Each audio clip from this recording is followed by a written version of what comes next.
Good evening, friends. Welcome to another Word of God.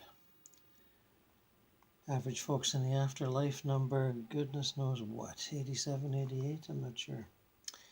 We're continuing on with, I think, part 6 of our discussion of Excursions to the Spirit World by Frederick Sculthorp, and it's probably a little too dark for you to see that.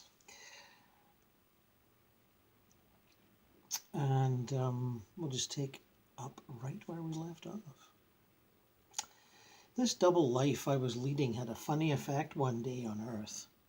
I was wheeling out my motorcycle for a ride and undecided where to go. I quite casually thought I would have a look at my pool and then thought of working out the best traffic-free road as it was Sunday, until the realization came to me that my pool was not in this world. This, of course, as any mental expert will diagnose, is a rather severe case of split mind, which happens to be true, the physical and the spiritual. I have seen countless numbers of single minds in the lower states who have been there for a long time. These minds are fixed on earth conditions until at long last an inward questioning will gradually alter their weary round, and they are open to the help that was previously ignored. I have often ridden a motorcycle in spirit, and it may interest some to know that they never break down over there. In spirit, what is expected to go, goes, like the spirit aeroplanes I have mentioned. I have also had plenty of jokes played on me by my spirit friends. Yes, there's quite a few jokes played on me and Henry in the first book, Eternal Life and How to Enjoy It. They're jokesters, and certainly even in the second book, More Adventures Eternity, my spirit guides teased me mercilessly. Oh, it just went on and on and on. A favourite joke was to leave a broken down old crock in place of my new model. Once when I had left it, I found on my return that they had attached it to an ugly yellow sidecar as long as a motor coach. I thought this was very funny, and at the time I had a nippy machine on Earth that was capable of 90 miles an hour, and the last thing I'd want to do would be to slow it down with a sidecar. However, they used this joke as a prediction, for before the year was out, I did get a sidecar. How minds do change. My Austin 7 1928 model, well, it shows you 1928, so that's a while back, is still carefully preserved in spirit and is garaged with several other cars. You see that? Is garaged with several other cars. Etheric versions of your favorite cars may be waiting for you when you get there. And I know all you car buffs would be thrilled at the prospect. Myself, I'd never owned an old Bentley, but I wouldn't mind having one when I got there. That's somebody up there look after that for me, will you? An old Bentley, a classic. I have driven it only once in the conscious state, and my wife was with me at the time. I once had a 6-cylinder coupe with very unlucky faults, and if my spirit friends drag that out, I shall consider the whole experience a nightmare. Although driving a motorcycle or car in spirit is a thought process, I have to go through the necessary actions as on Earth, and I would not think of doing anything else with such a solid objects. The airman I previously mentioned simply flew because he had a plane and the controls which gave him the necessary expectancy or faith. If he had been told to levitate bodily, he would have laughed at the idea. All this is bypassed by the advanced ones in spirit. I was once taken for a car ride through a town on the other side by a spirit expert whose mind could generate work at electrical speed. It was one more spirit lesson for me, but I did not like it at all. The ride was like a ridiculously speeded up film. We missed objects and turned corners like a snaking bullet, and I felt wretched and giddy. The effect of this higher and faster wavelength of thought on my slower spirit body was more than a thrill, and I was glad when the experiment was over. This advanced teacher seemed to encompass car, passenger, and everything in his aura of thought, and despite the encumbrances was of lightning speed. I believe the novelty of this experiment lay in the teacher's ability to bring the much quicker thought and the power to demonstrate in a slower astral town. Yes, been there, done that. And of course, there's the faster speeds where you're just whipping. I've talked about whipping over. Going to Europe when one's asleep at night, and you sort of whip over eastern Canada or eastern United States, and then it's over the Atlantic, and then the next thing you know, you're over Ireland, and then in Europe. And you can do that as fast as you want, as long as you don't make yourself dizzy. And I think some people, as they're amping up their speed, would make themselves dizzy. And of course, you can get beyond that by, instantaneous transfer. You just sort of go London now, or, whatever, Glastonbury now, and you're there. So there's various modalities, as you get more sophisticated. In these medium or normal spheres, there is a feeling of freedom as time does not count, and all the pleasant things and interests of earth life can continue, such as visiting one another's homes, sightseeing, and even making a round of shops, and no money is needed. There are all kinds of shops, such as furnishing, clothing, hardware, and large departmental stores. Some of the goods were quite novel, as the designers or makers were able to carry out their pet ideas with a minimum of effort and no complicated costing. Yeah, same with architecture. There's none of that. Well, you can't use that material; it's too expensive. We have to use this one because it's cheaper. Once my wife and I had a good rummage around a clothing shop near to my shop in Spirit. We opened drawers and cupboards containing clothes of all kinds. One drawer I opened contained children's coats, all in one design and material, but in different sizes.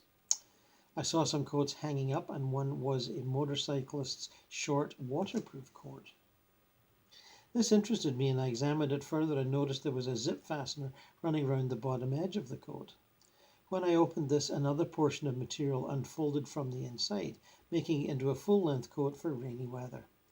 This, of course, would not be needed in Spirit, but it was somebody's idea, and I had never seen it used on Earth. See that sort of endless sort of creativity in different areas of human endeavour? It's rampant there, rampant. On one occasion when out of the body, I was with my deceased daughter, and we entered a large departmental store. As we were going through the wide entrance, we were joined by another girl who was in school clothes, and I sensed she was a school friend of my daughter that had passed over as a schoolgirl. This store had many fine things, and I was particularly interested in some books with large pages and coloured reproductions of flowers that looked perfect. On one counter, I closely examined an alabaster casket about 14 inches long and inlaid with gold. It looked like something out of Aladdin's cave and would have made a much cherished collector's piece on Earth. Later, through a medium friend, my daughter mentioned this meeting with the schoolgirl in Spirit and said, "We do not keep together, as our interests are not the same." And that you'll find that a lot too with when you meet up with people, whether it's after you pass or when you're out of body at night. People that you may have known some years before, they've passed over, and there's a friendly reunion, a joyous reunion, whatever. But then if you don't have similar interests, if your interests have moved on or if theirs have moved on, and you were once, the glue won't be there to hold you together, much as you might feel friendly and, amenable to each other. It's interests that really do it. And since you can indulge your hobbies and interests there to the max, people tend to get a little separated by that sort of thing, As I've mentioned on many of my own videos, I'm always interested in music, all kinds of music. And in the OBE journal from 2017, there's 2 or 3 encounters with various types of music. And, artists, creative artists, painters and whatnot. And I don't expect everybody to be interested in that. That just happens to be what I'm interested in.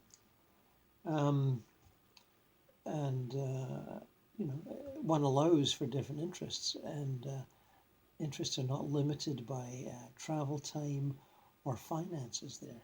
You can indulge to the max. So that indulgence and enjoyment pulls people away from each other if you're not interested in the same things.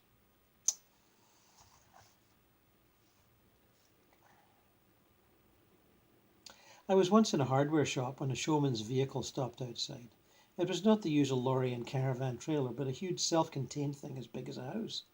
It was brightly painted in the showman's way, and the forepart had the driving seat and living quarters from which music was coming, as if from a gramophone. The rear part contained fairground equipment of some sort. A man and a boy got out and entered the shop.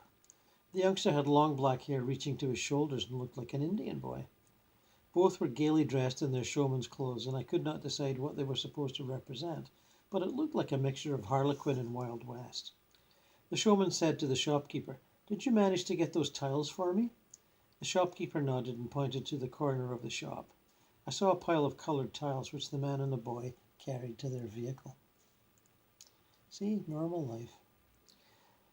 As I am completely in the hands of my spirit helpers and teachers, I have at many times been controlled for specific purposes.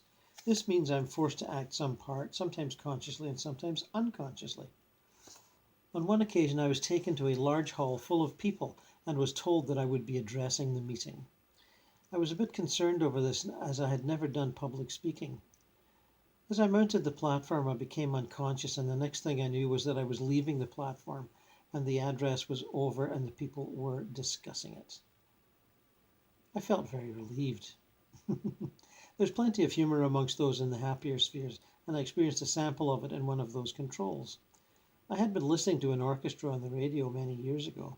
Some pleasing pieces were played, but I thought they were spoiled by too much use of the drum. A few nights later, in a projection, I was taken to an orchestra in spirit. The members were smiling young men like the teachers I often met, and I sensed some sort of plot in the air. Then I was controlled and taken to the drums. When the band commenced playing, I was compelled to be the drummer and played with great gusto, and although laughing helplessly at the situation, I used the instrument correctly. When the short piece was over, amidst the general laughter, I announced to all concerned, "And I still don't like the drums." It wasn't interesting that he would play something, well, at least passably well. Fascinating. Another time when I became conscious in the spirit world, I saw a line of boys who were singing the words of the last line of a hymn. It was very strange because I knew each word as it came and I never knew the hymn on earth. Perhaps it was the effect of telepathy from those around me. We were standing in front of an imposing-looking boys' college. The boys all looked about 12, and when they were dismissed, they all scampered off and went inside through the main doorway. Wondering what the rush was for, I went inside and found them in a room used as a tuck shop, where they were enjoying what appeared to be ginger beer or lemonade, and out of the bottle. I had never had the desire to eat or drink in the ordinary mealtime manner when out of the body, and at one time I was congratulating myself on leaving this earthly habit behind. On my next projection, before being taken back to the body, I was suddenly taken to a scene of my boyhood days. But this time there was a stall selling confectionery, including what used to be my favourite sweet, a pile of pink and white coconut ice. I was just going to have some when I was suddenly brought back to the body, and so ended another lesson. This laughable little incident was a revelation to me, showing the advanced minds and powers our guides possess. A certain vibration in my life's history was chosen, and I was taken back in time there, infused with the same childish desire for sweets, just to gently chide me. Infused with the same childish desire for sweets. See what guides can do? Smart ones, anyway. A year or two ago, I had several experiences in spirit which were connected with people who had passed over but had not become conscious in spirit. It is strange how people differ in the time taken to become aware of their new life.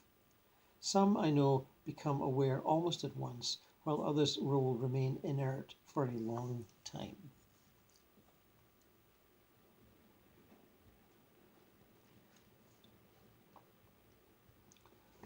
Once when out of the body, I found that I was sitting on a bench beside my wife. I was talking to her, and I began to sense an earthly, vibratory thought of death.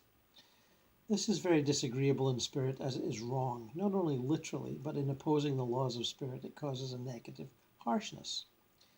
It seemed to be close, and looking over my shoulder I saw a man lying on a ledge just behind us.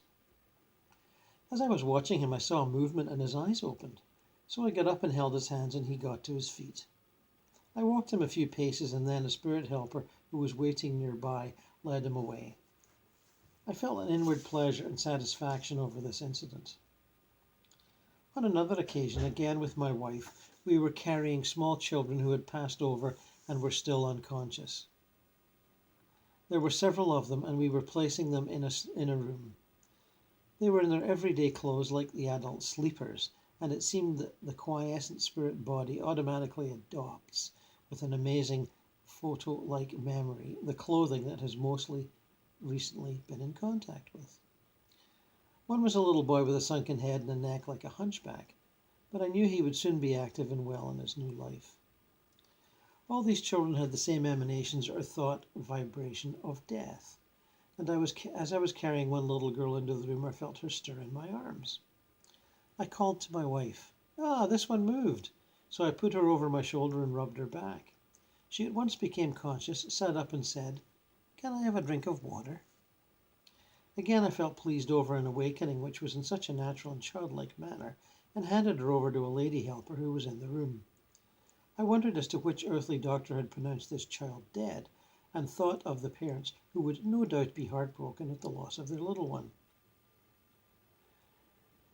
Those in spirit who do this work have a certain happiness in seeing their children respond to treatment and resume a life under much better conditions than would be possible on earth.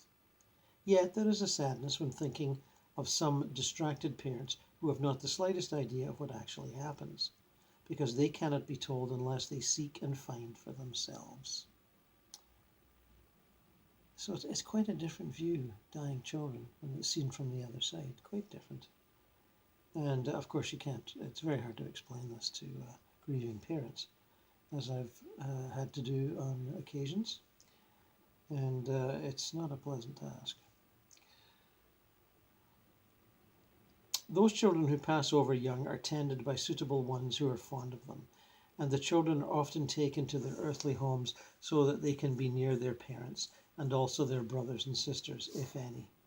In this way, they are also learn the joys and sorrows of earth life, which is necessary in many ways. The spirit laws compensate for all things, even a short earthly existence. In the feeling, the vibration of death, when close to an adult sleeper, I thought at first that this was caused by the person's last thoughts on earth being impressed upon the spirit body. However, as the sleeping children carried the same vibrations, and young children are not likely to dwell on this thought, this does not seem to be the reason. It might be caused by strong emotional thoughts directed to the sinking one by those in attendance or directly concerned, and the spirit body would be loose and impressionable at this stage. I had some corroboration of these experiences when with my medium friend, who, passing on a message from spirit helper, said, "You go to people in the rest homes in spirit and have the privilege of seeing them wake up through the effect of rays. They are restless, stir a bit, and then become conscious." A bit like waking up in this world, if you've ever watched a sleeping person.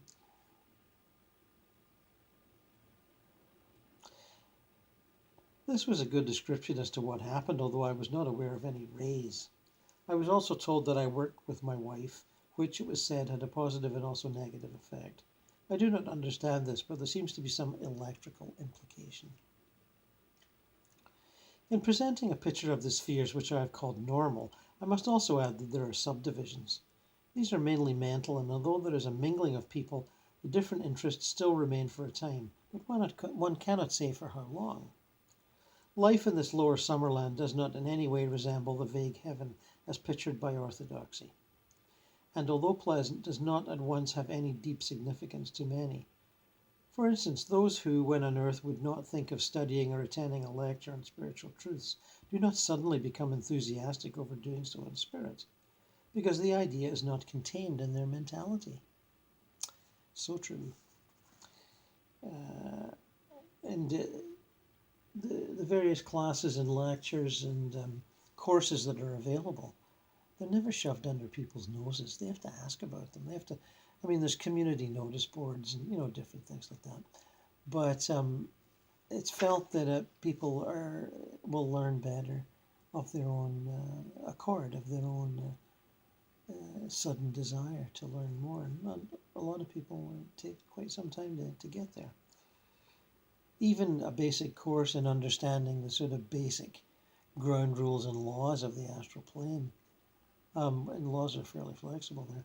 A lot of people don't bother with that either. They just hang out with their relatives and family and pick up, you know, hints here and there about everything.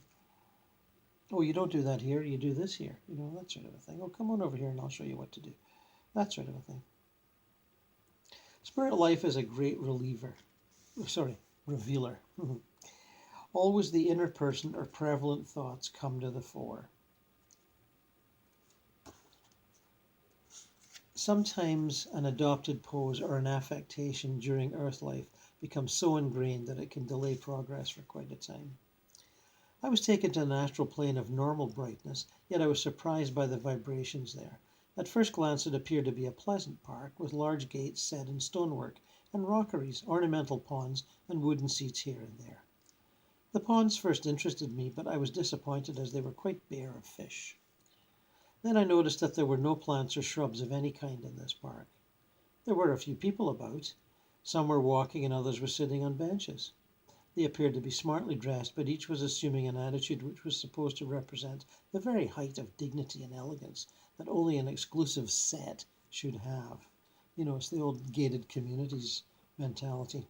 Those on the benches were sitting stiffly and firmly, with set faces as if fearful of being caught relaxing by a society photographer. The women wore hats which were mostly an exaggeration of the fashion of their period, but all had a look of frozen nonchalance ingrained by their habit of thought on earth.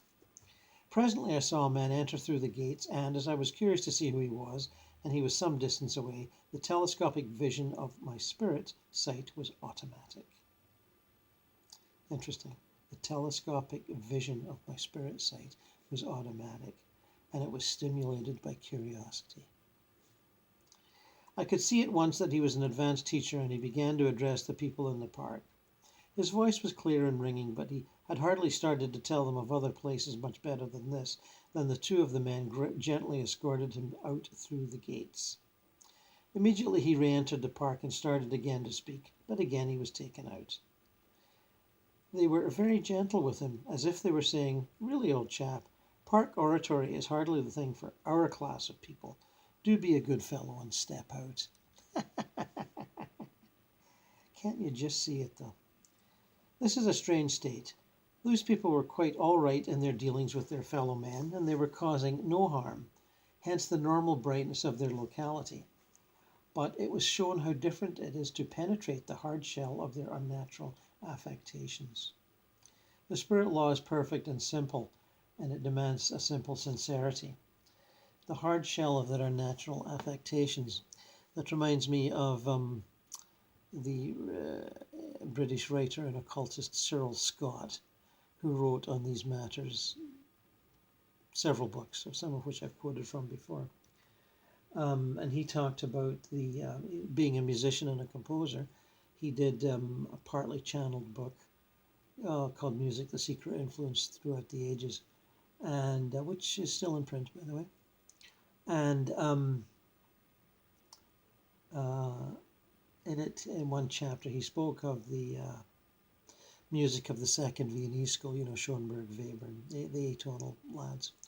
And he felt that was created with a sort of jagged tonality to break up the hard mental bodies, hard and flexible mental bodies of the, shall we say, educated classes of the time. And that was its prime purpose, was to break up the hardened, set attitudes, mental attitudes of educated classes of the time. And I just was reminded of that there when we talk about hard shell of their unnatural affectations. I have been several times to a state where not enough thought was used in any direction. It was inhabited by those people who during their earth life did not trouble to extend their minds beyond the ordinary business of living. They were not interested in anything particular, nor could they be interested. On entry into spirit life, they had gravitated to this place where others were the same, so there was no variety of activating thought. It was a complete bar to the many interests that could be theirs for the seeking. There were streets and streets of uninteresting houses, and the conditions had a strange effect on my spirit body. causing a feeling of extreme boredom and lassitude. I just got a couple of emails today from someone I communicate with who has been traveling in spirit when asleep to places like that last paragraph and feeling like her energy is being sucked, vampirized, and not really enjoying it that much. And I, replied that perhaps she was sent there to stimulate and inspire dullards like that. So you find yourself in places like that, even if you're not comfortable with it, not, totally in tune with what's going on, thinking, God, why am I here? There's probably a reason why you're there. And it may be you're being trained to help people like that. And it's early days of your training and you're not quite that good at it yet, but you will get good at it and you will learn to be inspiring. Or at least a bit of a clown. Sometimes just clowning around helps, it kind of breaks up the monotony of sort of, dullard mentality. It really does. Hospitals. Due, I suppose, to the link with my wife, I was often taken to a hospital where she was helping. It is, in fact, an institution for the newly arrived. On one occasion, I made a formal call at the office of those in charge. I saw a young lady there, and thinking she would understand, I simply told her I was out of body and had come to see my wife. Apparently she was new and didn't understand, but looked intently at something above my head. I realized she was unused to such a caller and was looking at my astral cord. Not wishing to waste time, I carefully told her that it was night time on Earth, my physical body was sleeping, and I had come to my spirit body, and so on. Still looking vague, she said, "Wait a moment," and went to an inner office. Soon a gentleman came out smiling. I could see that he was spiritually advanced and appeared to understand everything in an instant. He said, "It's all right, just wait," in the corridor. I went outside and waited. In a matter of seconds, so it seemed, my wife came along the corridor. I was shown over this hospital, which was for young women who had passed early in life. Isn't that interesting? An entire hospital for young women that have passed early in life. That's getting focused, isn't it? In the dining hall, a meal was in progress. The mass thought gave me a strange feeling of hunger at first, and as I passed between the tables, I contacted their auras. Many contained the shock of accident, fear, illness, and worry. With some there still lingered the smell of ether from the earthly hospitals. A few had slightly red patches on their arms, necks, and faces, which I sensed were the marks of earthly accidents and still held by their mental recollections. None looked ill, and there was a general air of cheerfulness in the hall, with feelings of vitality and well-being. This I knew was being continuously infused in some way by advanced people in charge, and was the treatment necessary in these particular cases. When I left the hospital, the staff stood at the entrance to their office and watched me pass. They seemed to be interested in me, a curiosity from Earth, complete with astral cord. On entry to the spirit life, animals do not at once settle down in harmony together. The earthly instinct of hunting to get food subsides in time, owing to the futility of it, and apparently the spirit laws are on the side of the hunted. Well, isn't everybody hunted depending on what part of the food chain you're in? Everything's eating everything else, However, I have not seen animals which had always been naturally wild. I once saw a cow with a calf walking by its side. The calf was very small, and I sensed that it was yet unborn when its mother was slaughtered on earth and resumed a separate existence in spirit. A greyhound approached, and instinctively the calf ran, and naturally the greyhound chased it. But even the swift dog was easily outpaced. Imagine that. Physical powers do not apply here, and the frantic desire for self-preservation draws more deeply on the spirit resources available. The calf made a wide detour and regained its mother once more, and I picked it up and laid it contentedly in my arms. It seemed to know that it was being protected, or sensed my sympathy. Once when at a friend's house in spirit and glancing through the window at the garden, I saw a squirrel hastily running up a tree. On going into the garden, I found that it was getting out of the way of a monkey, which was making for a greenhouse.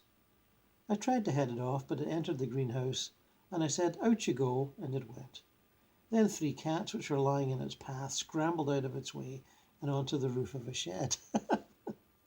The monkey then loped around the back of another shed, and I heard a commotion inside and saw that it was a chicken house, and through her small door backed a chicken with feathers fluffed up and looking very agitated.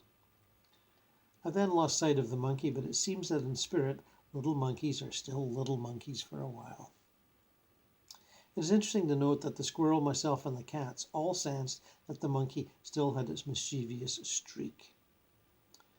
A greenhouse, of course, is quite unnecessary in spirit, but if the owner still holds the idea that the proper setting of certain plants is under glass, then he has his greenhouse. In the garden of this house, I saw rabbits playing in the grass around my feet, and I had to be careful not to step on them. I also noticed some animals like small bears, and as they looked carnivorous, I expected some instinctive apprehension on the part of the rabbits, but they all seemed happy together. On one occasion, when I had projected from an armchair during the day, a tabby cat was put in my lap on my return, and a voice said, "It is Tiger." I clairvoyantly recognized it as one of the cats we used to have. It was quite unconcerned and licked his chest, as earth cats do. The sea in spirit looks the same, but rivers do not reflect light on the surface, so one can easily see any fish that may be in them. I have seen the easily recognizable ones, such as goldfish and what appear to be pike. I have seen the popular tropical fish in small ornamental ponds. Their colors are very vivid, and they are larger than those on Earth. I have never owned a dog, but it is a remarkable experience to be with some domesticated pets in spirit. Once I was sitting on a bank, and a rather large dog came and sat beside me. I put an arm around it, and the next moment felt an emanation of deep love and companionship that was almost human. Some rabbits I handled when sitting on a lawn nearly overwhelmed me in their eagerness to be petted. Once in a beautifully bright place, I was watching the people there, and a man passed whom I sensed was an Egyptian. His appearance was very fine, and his face seemed to shine. He had a dog with him of the long-haired greyhound type, but it looked strange as its nose was short, and I wondered if this was the original of the breed. I have never seen my spirit body re-enter the physical body. I have. You make an effort, you can do it. But I have seen my spirit hands do so. During the Second World War, I had been projected during the day from the room over my shop one Sunday. That would be the 40s, I guess. And I was on a bright plain watching a spirit ceremony of one sort or another. There were beautiful lawns and people wore coloured robes. Suddenly I heard several bangs and was at once drawn back to the body. It seemed a considerable distance away, but when I got within my physical body and listened, I found that the bangs were not bombs, but came from a lorry slowly passing my shop in low gear and misfiring. Without moving, I mentally asked my helper, "Please take me back," and at once we began our journey back and arrived at the same spot in spirit. At once the full import of this wonderful and simple truth came to me again as I saw these happy people in beautiful surroundings.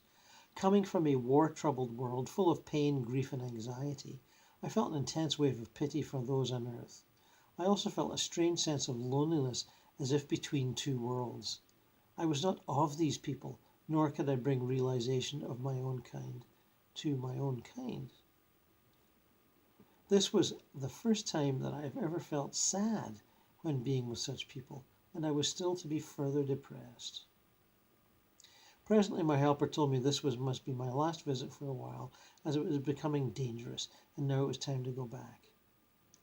This was a blow to me, and I felt desolate to think that this great comfort and teaching would have to stop.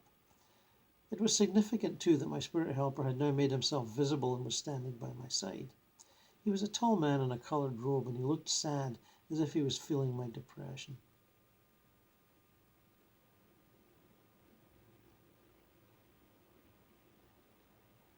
Yes, one can get over fond of spirits, and one can also wish to, turn down the volume, turn down the light on the memories of lucid dreams, because it can make your day-to-day life, your day-to-day waking life, seem just horribly dull. Everything's so radiant and wonderful and exciting there. And if you find yourself suffering from that, you have my sympathy. It's a bit of a burden for us out-of-body travelers, knowing how wonderful it is there, and knowing that we've signed a contract to live out our time here and not end it all in a great rush for paradise. Yes, it can be a bit troubling, but just bear with it. It will all make sense one day, if it doesn't make sense now. And so onward and upward, friends, until tomorrow or the day after. Talk to you soon.